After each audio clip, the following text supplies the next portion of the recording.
বাড়িতে ননদ এসেই আমার নামে নালিশ করে দিয়েছে শাশুড়ি মায়ের কাছে। আমারই এক মামা শ্বশুরের মেয়ে, নতুন নতুন বিয়ে হয়েছে, অষ্টমঙ্গলা এসেই বাড়ি বদল করতে এসেছে আমাদের বাড়ি, কিন্তু সেও করেছে আমাদের সাথে ভীষণই অন্যায়। আমাদেরকে না জানিয়েই হঠাৎ করেই নতুন জামাইকে নিয়ে সে হাজির।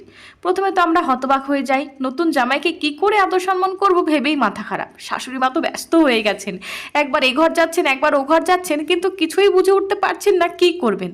ও মা, ব্যস্ত হয়েও না, ফ্রিজ থেকে চিকেনটা বের করো তো। মা বলে, নতুন জামাই প্রথমবারের জন্য এসেছে, চিকেন দিয়ে কি আর খেতে দেওয়া যায়? তুমি অত টেনশন করো না, এমন রান্না করবো তো তোমার জামাই টেরই পাবে না চিকেন দিয়ে ভাত খাচ্ছে নাকি মাটন দিয়ে। আর যা গাছপাতা রান্না করার মানে শাকসবজি, তুমি সাইডে করে নাও।